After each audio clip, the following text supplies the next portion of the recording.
Hi ಸ್ನೇಹಿತರೆ, ಎಲ್ರಿಗೂ ನಮಸ್ಕಾರ.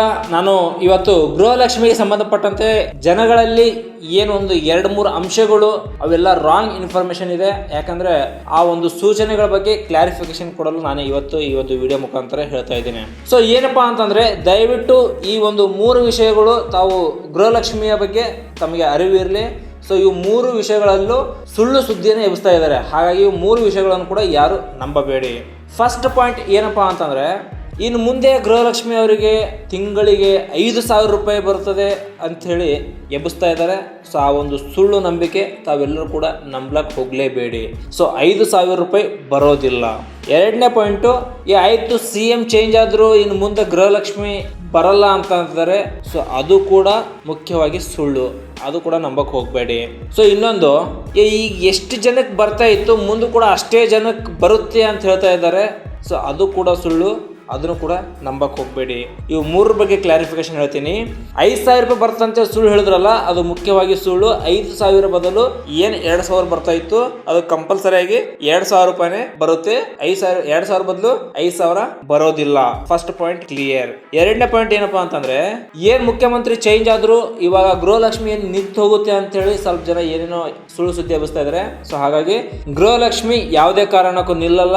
ಮುಖ್ಯಮಂತ್ರಿ ಚೇಂಜ್ ಆದ್ರೂ ಕೂಡ DK ಶಿವಕುಮಾರ್ ಅವರು ಈ ಒಂದು ಗೃಹಲಕ್ಷ್ಮಿ ಹಾಗೆ ಜಾರಿಯಲ್ಲಿ ಇರುತ್ತೆ ಅಂತ ಹೇಳಿ ಕೂಡ ಅವರು ಕೂಡ ಅಧಿಕೃತವಾಗಿ ಹೇಳಿದ್ದಾರೆ. ಸೊ ಎರಡನೇ ಪಾಯಿಂಟ್ ಕ್ಲಿಯರು.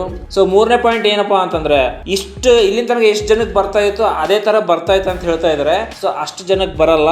ಸೊ ಇವಾಗ ಗೃಹಲಕ್ಷ್ಮಿಯಲ್ಲಿ ಒಂದು ಅಪ್ಡೇಟ್ ಅನ್ನು ಕೂಡ ಮಾಡಿದ್ದಾರೆ. ಏನಪ್ಪಾ ಅಂತಂದ್ರೆ, ಯಾಕಂದ್ರೆ ಎಷ್ಟೋ ಜನ ಮೃತಪಟ್ಟಿರ್ತಾರೆ. ಸೊ ಅವ್ರ ದುಡ್ಡು ಬೇರೊಬ್ರು ಬಳಸ್ಕೊತಾ ಇರ್ತಾರೆ. ಹಾಗಾಗಿ ಈ ಒಂದು ಯಾವ ತರ ಸ್ಟೆಪ್ ಮಾಡಿದಾರೆ ಅಂತಂದ್ರೆ, ಒಂದು ಬಯೋಮೆಟ್ರಿಕ್ ವೆರಿಫಿಕೇಶನ್ ಮೂಲಕ ಸೊ ಪ್ರಸ್ತುತ ಇರುವಂತಹ ಅಭ್ಯರ್ಥಿಗಳು, ಅದಕ್ಕೆ ಅರ್ಹರಾಗಿರುವಂತಹ ಅಭ್ಯರ್ಥಿಗಳಿಗೆ ಮಾತ್ರ ಗೃಹಲಕ್ಷ್ಮಿ ದುಡ್ಡನ್ನು ಹೋಗ್ಬೇಕನ್ನೋ ಒಂದು ಕಾರಣಕ್ಕೋಸ್ಕರ ಯಾರೆಲ್ಲ ಈ ಒಂದು ಗೃಹಲಕ್ಷ್ಮಿಗೆ ಅರ್ಹರಿದ್ದಾರೆ ಸೊ ಅವರು ಮತ್ತೆ ಒಂದು ವೆರಿಫಿಕೇಶನ್ ಅನ್ನು ಕೂಡ ಮಾಡಬೇಕು.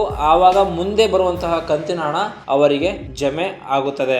ಯಾಕಂದ್ರೆ ಈ ಒಂದು ಗೃಹಲಕ್ಷ್ಮಿಯ ಒಂದು ಹಣ ಬೇರೆ ಕಡೆ ಬೇರೆ ತರದಲ್ಲಿ ದುರ್ಬಳಕೆ ಆಗಬಾರ್ದು ಅನ್ನೋಗೋಸ್ಕರ ಈ ಒಂದು ವೆರಿಫಿಕೇಶನ್ ಮಾಡಿಬಿಟ್ಟು ಎಷ್ಟು ಮಂದಿ ಇದಕ್ಕೆ ಫಲಾನುಭವಿಗಳಿಗೆ ಎಲಿಜಿಬಲ್ ಇದ್ದಾರೆ ಸೊ ಅವ್ರಿಗೆ ಮಾತ್ರ ಈ ಒಂದು ದುಡ್ಡು ಹೋಗ್ಬೇಕನ್ನೋಗೋಸ್ಕರ ಈ ಒಂದು ವೆರಿಫಿಕೇಶನ್ ಅನ್ನು ಕೂಡ ಮಾಡಿದ್ದಾರೆ ಸ್ನೇಹಿತರೆ. ಸೊ ಹಾಗಾಗಿ ಗೃಹಲಕ್ಷ್ಮಿಗೆ ಸಂಬಂಧಪಟ್ಟಂತಹ 3 ಪಾಯಿಂಟ್ಗಳು ಕ್ಲಿಯರ್ ಇದೆ. ಸೊ ಹಾಗಾಗಿ ಏನೇನು ಸುಳ್ಳು ಸುದ್ದಿ ಎಬ್ಬಿಸ್ತಿದ್ರೆ ಅದನ್ನು ಕೂಡ ಯಾರು ಕೂಡ ನಂಬಬೇಡಿ. ಗೃಹಲಕ್ಷ್ಮಿ ಹಣ ನಿಮಗೆ 2,000 ರೂಪಾಯಿ ಕಂಟಿನ್ಯೂ ಬರುತ್ತೆ. ಸೊ ಇದಕ್ಕೆ ಯಾರೆಲ್ಲ ಅರ್ಹರಿದ್ದಾರೆ ಅವ್ರಿಗೆ ಮಾತ್ರ ಬರುತ್ತೆ. ಸೊ ಇನ್ನೊಂದು, ಯಾವುದೇ ತರಹದ ತಿಂಗಳಿಗೆ 5,000 ರೂಪಾಯಿ ಅಂತ ಅಪ್ಡೇಟ್ ಅಂತ ಹೇಳ್ತಾ ಇದ್ದಾರೆ ಯಾರು ಕೂಡ. ಸೊ ಅದಕ್ಕೂ ಯಾರು ನಂಬಕ್ಕೆ ಹೋಗಬೇಡಿ. 5,000 ಬದಲು ಏನು 2,000 ಬರ್ತಾ ಇತ್ತು ಅದೇ ಕಂಪಲ್ಸರಿ 2,000 ಕೂಡ ಬರುತ್ತೆ. ಸೊ ಮತ್ತೆ ಮುಂದಿನ ವಿಡಿಯೋದಲ್ಲಿ ಗೃಹಲಕ್ಷ್ಮಿಯ ಬಗ್ಗೆ ಏನಾದರೂ ಅಪ್ಡೇಟ್ ಇದ್ರೆ ನಾನು ತಿಳಿಸ್ತೀನಿ ಸ್ನೇಹಿತರೆ. ನಾನು ಹೇಳ್ತಾ ಇರುವಂತಹ ವಿಷಯ ನಿಮ್ಗೆ ಇಷ್ಟ ಆದರೆ ದಯವಿಟ್ಟು ವಿಡಿಯೋನ ಲೈಕ್ ಮಾಡಿ, ಶೇರ್ ಮಾಡಿ, ಸಬ್ಸ್ಕ್ರೈಬ್ ಮಾಡಿ, ತಮ್ಮ ಸ್ನೇಹಿತರಿಗೆ ಕೂಡ ಶೇರ್ ಮಾಡಿ. ತಮ್ಮ ಸಪೋರ್ಟ್ ಇದೇ ಥರ ಇರಲಿ. ಮತ್ತೆ ಮುಂದಿನ ಬಗ್ಗೆ ಏನಾದರೂ ಅಪ್ಡೇಟ್ ಇದ್ರೆ ನಾನು ತಿಳಿಸ್ತೀನಿ. Thank you.